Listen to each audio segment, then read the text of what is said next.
한국을 처음 온 외국인들이 신기하게 생각하는 것이 있습니다. 그들은 한국 사람들이 조심성이 없는 걸로 오해하기도 한다는데요. 카페에 노트북을 두고 화장실에 갔다 오는 한국인들이나 지갑이나 휴대폰 같은 중요 소지품을 든 가방을 옆자리에 놔두고 벤치에서 쉬는 한국인을 처음 본 외국인들은 경악을 금치 못합니다. 한국은 번화가에서 소매치기를 보기가 힘들지만 다른 나라는 여행객은 물론이고 현지에서 사는 거주민들 또한 소매치기나 강도로부터 완벽하게 자유로울 수 없는 것이 현실. 단순히 그들이 살아온 경험과 사고방식만 본다면 한국 사람들의 행동은 자기 물건을 제대로 지키지 않는 것처럼 보이기 쉽습니다. 하지만 몇 달 살면서 적응이 되면 한국 사람들이 조심성이 없는 게 아니라 워낙 안전한 나라여서 그랬구나 라고 수긍을 하게 된다고 합니다. 이와 정반대되는 상황도 있습니다. 한국에서 오랫동안 살아본 외국인들은 한국의 방식이 익숙해져 오히려 외국이 더 답답하게 느껴지기도 합니다. 카슨 앨런 또한 그런 이들 중 한 명이었습니다. 카슨 앨런은 현재 모델과 방송인으로 활동하고 있는 연예인입니다. 그녀는 남들과 다른 어린 시절을 보냈습니다. 중학교 때부터 아버지의 전근 때문에 한국에서 쭉 살다가 다시 대학 진학을 위해 미국으로 간 카슨 앨런. 그러나 그녀는 미국에서의 삶의 염증을 느끼는 바람에 한 학기밖에 다니지 않았다고 합니다. 그녀는 인터넷 방송국 다이브에 출연하여 이 당시의 상황을 말하기도 했습니다. Oh, I mean, I went one semester at the university. You only went to one semester. Yeah, in the 물론 그녀가 한국으로 다시 떠나겠다고 했을 때 집안에서는 그녀를 가만두지 않았습니다. 엘리 카슨의 부모는 크게 언성을 높이면서 내가 대학을 때려치고 꼭 한국에 가야 한다면 그의 딸을 불이익도 감수하라고 했습니다. What happened from there? Then I bought a plane ticket and I came back to Korea on my own. But the thing was, my parents were like, if that's what you want to do, you're cut off. Like we're not gonna like support you financially, so you kind of have to figure it out. 그러나 그녀는 다시 생각해볼 가치조차 못 느꼈고 바로 비행기 티켓을 끊어버렸습니다. 부모가 재정적 지원을 끊겠다고 했는데도 다 감수하겠다고 박차고 떠난 카슨 앨런. 그녀가 한국을 다시 찾은 이유는 미국에서는 한국에서와 같은 자유로운 삶을 누릴 수 없었기 때문이었습니다. 그녀는 한국에 와서야 이게 사람 사는 삶이다라고 감격의 눈물을 흘렸다고 하는데 어떤 일이 있었는지 지금부터 자세히 알아보겠습니다. 대한민국은 전 세계적으로 치안이 좋기로 소문난 나라입니다. 일부 사람들은 그런 여행자들은 치안이 안 좋은 후진국에서 와서 그런 거 아니냐? 라고 의문을 표하기도 하지만 선진국도 한국만큼 치안이 좋은 나라는 드문 편입니다. 어딜 가든 위험이 곳곳에 도사리는 대도시에서 범죄는 남녀를 가리지 않고 일어나지만 아무래도 약자의 처지에 있는 노인, 아이, 여성은 특히 더 범죄의 표적이 될 수밖에 없습니다.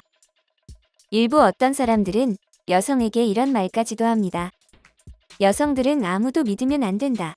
당신이 살고 있는 곳이 브라질이나 멕시코가 아닌 비교적 안전한 유럽 선진국이나 미국일지라도 당신이 위험에 처했을 때 누군가가 도와주고 신고해 줄 것이라는 기대는 버리는 게 좋다.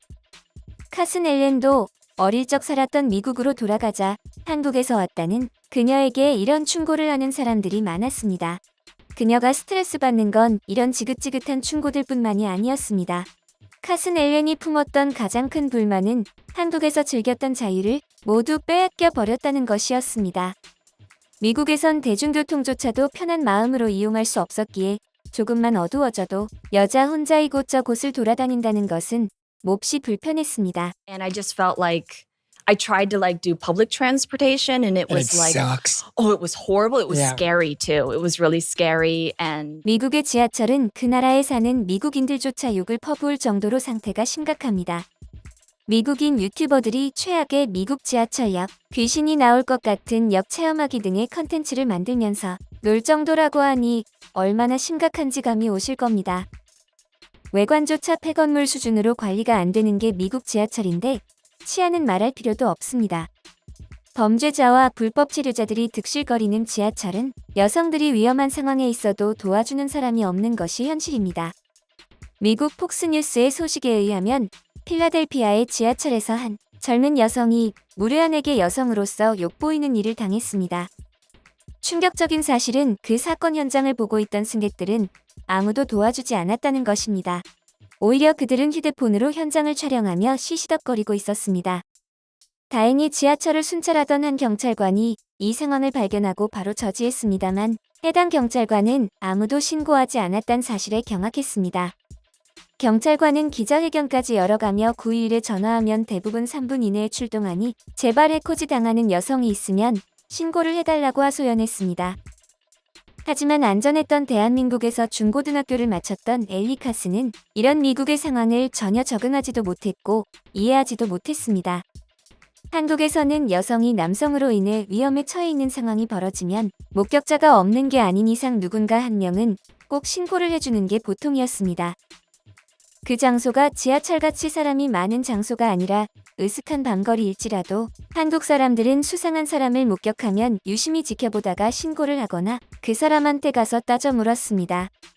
최근에는 한 10대 여성을 강제로 껴안으려던 60대 남성을 여성안전기 가요원들의 기지로 검거한 일이 있었는데요. 밤 10시가 넘은 시각. 한 노인이 여성의 손을 잡고 어디론가 향하는 장면을 목격한 여성안전기가 도우미 2명은 잠시 걸음을 주춤했습니다. 두 사람은 다시 길을 가려던 찰나 나이 많은 노인을 아저씨거리는 게 손녀와 할아버지의 관계처럼 보이지 않아 보여 찝찝했습니다. 고민하던 그들은 노인을 몰래 미행하기로 했습니다. 얼마 지나지 않아 그들은 벤치에서 10대 여성을 억지로 껴안으려는 노인을 목격했고 바로 저지에 나섰습니다. 여성 안전귀가 요원은 노인에게 여자아이와 무슨 관계냐고 물었지만 그는 흥설수설하면서 앞뒤 안 맞는 말을 했고 이미 술에 거나하게 취한 상태처럼 보였습니다. 귀가요원 한 명이 이렇게 대화를 하면서 남성의 주의를 돌리고 있자 나머지 한 명은 신고를 했고 곧 경찰이 와 노인을 연행해 갔습니다. 이렇듯 한국은 주변에 수상한 사람이 있거나 여성이 위기에 처해 있으면 남녀를 불문하고 솔선수범하는 것이 기본이나 안타깝게도 미국은 그렇지 않은 모양이었습니다.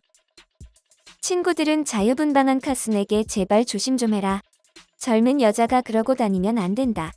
모르는 사람이 너를 도와줄 것 같냐라고 말하면서 끊임없이 경고하고 저지했습니다. 심지어 한국이라면 여자들도 안전하게 돌아다닐 수 있는 9시가 안 된 초저녁인데도 그녀는 친구에게 잔소리를 들어야 했습니다.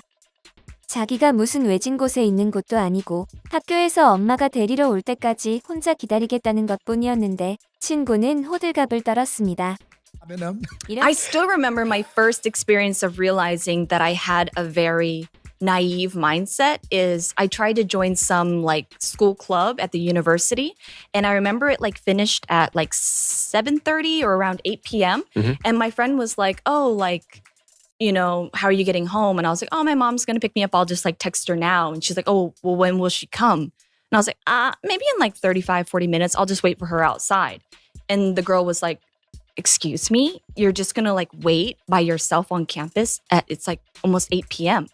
And I was like, "Yeah, I think it's fine. Is it fine?" And she was like, "No, I'll wait with you." And I was like, "Okay."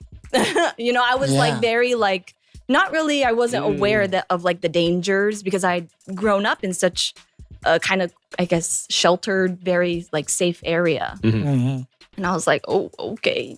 이런 상황들이 계속 반복되자 카스는 더는 참을 수 없었습니다. 자유의 나라라는 별칭과 다르게 미국의 범죄 현상에 노출된 여성들은 행동에 많은 제약을 받아야 했습니다. I just felt like I couldn't be independent anymore.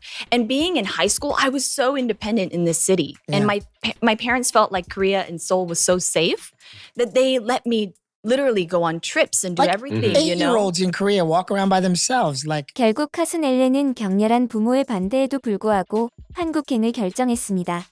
하지만 그 대신 좋은 집안과 좋은 직업을 가진 부모님들 밑에서 누렸던 경제적 풍요로움을 포기하며 모든 것을 혼자 해야 했습니다. 그러나 자유와 안전한 치안, 보호받는 삶을 얻은 카슨 엘렌은 전혀 후회하지 않았습니다. 철없는 딸이 경제적 지원을 끊으면 당연히 돌아올 것이라 생각했던 부모의 예상과 달리 그녀는 자신의 삶을 잘 헤쳐나가며 한 사람의 몫을 해낼 수 있다는 걸 증명해냈습니다. 카슨 엘렌은 지금도 연기자와 방송인으로서 왕성한 연예계 활동을 하면서 한국에서의 행복한 삶을 보내고 있습니다. 선진국에서조차 보호받기 쉽지 않은 여성의 삶.